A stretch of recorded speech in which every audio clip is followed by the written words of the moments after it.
Hello, I'm Lucia, and today I'm going to be reading from my book Pagan Portals, Poppets and Magical Dolls.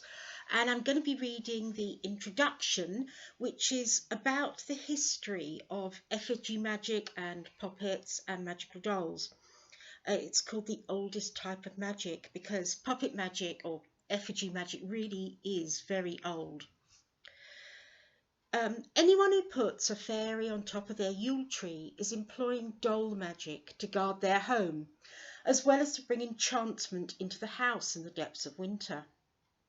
Although in England and America that specific tradition of tree dressing might be relatively recent, dolls, effigies and images of people, animals, spirits and deities have been used for magical purposes since very early times. The oldest dolls discovered by archaeologists were probably not considered children's toys by the societies that made them. Models of human and animal figures were used for religious, ritual and cultural purposes by ancient people. In fact, image magic is prehistoric. Cave paintings might have been used for this, although we have no way of knowing for sure. The earliest humanoid figurine discovered is that of a lion-headed person. It's an ivory sculpture discovered in the Holsteinstadel, a German cave in 1939.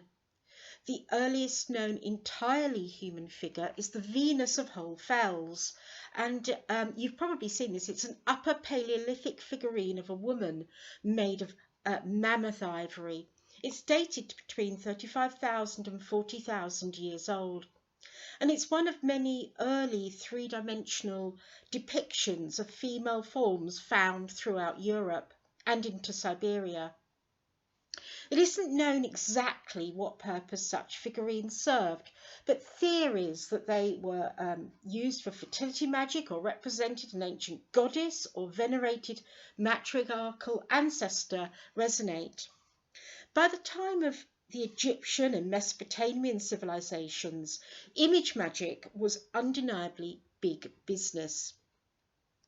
One of the oldest spells recorded on a Mesopotamian clay tablet from the 2nd millennium BCE is a healing spell involving creating a clay effigy.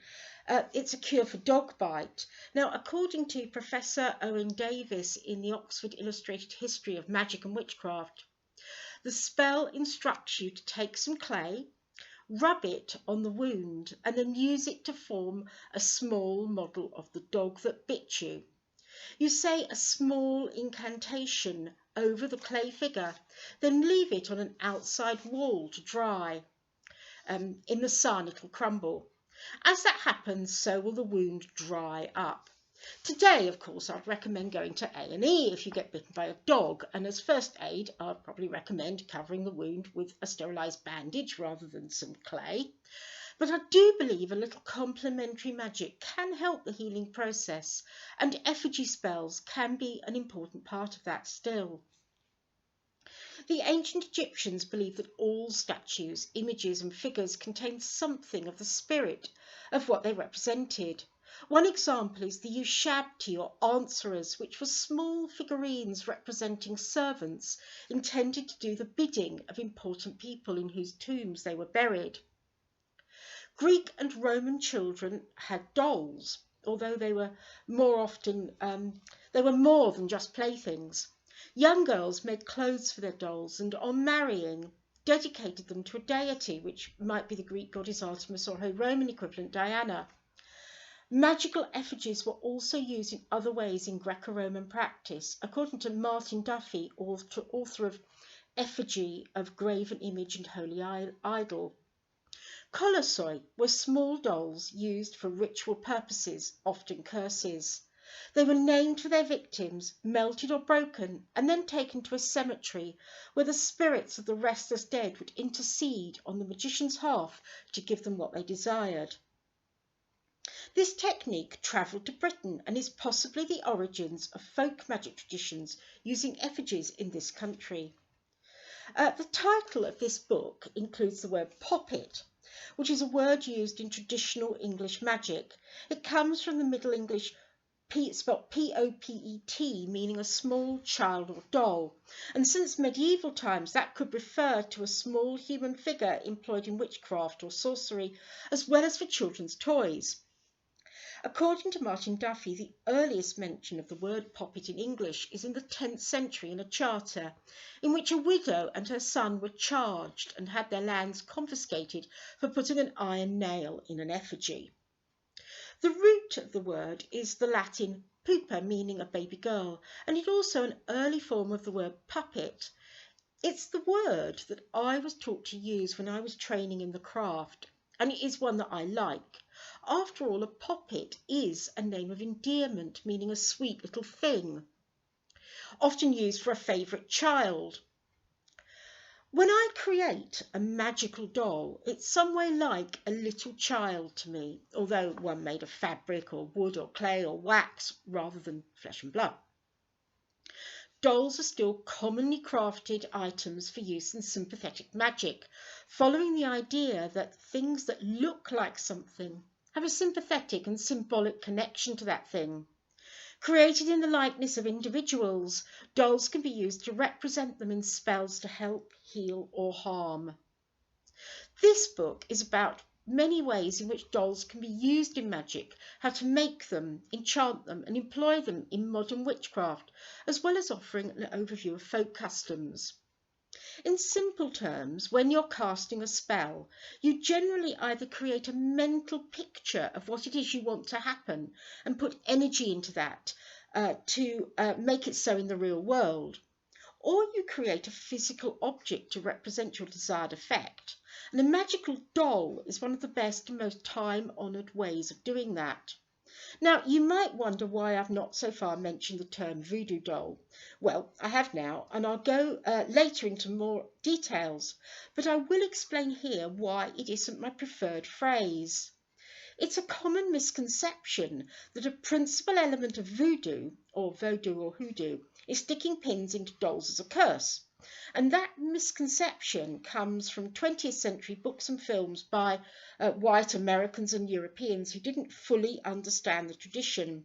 The term poppet is older and less associated with cultural appropriation, especially if used by an English witch like me. Another popular misconception is that poppets are only used as a focus for cursing. This is most certainly not the case. Now, although our ancestors were not averse to sticking pins into an effigy of someone they disliked with the intention of causing them harm, as you can see in many of the objects in places like the Museum of Witchcraft and Magic in Cornwall, there are plenty of examples of poppets being used for helpful magic as well. Those can include healing, like the Mesopotamian dog bite spell. Modern witches will use poppets to help in all sorts of benefits to their lives and to the lives of others. Whether you want to attract love or wealth or happiness, whether you want exam success, a new job, a home move, a happy marriage, a baby, or the best results from a medical procedure, poppet magic can complement your actions in the real world to achieve your desire. Now, I'll be talking about curses too, because they are a part of traditional witchcraft, even if you personally choose never to use them. Figurines and effigies are, of course, a huge part of many spiritual and religious practices beyond sympathetic magic.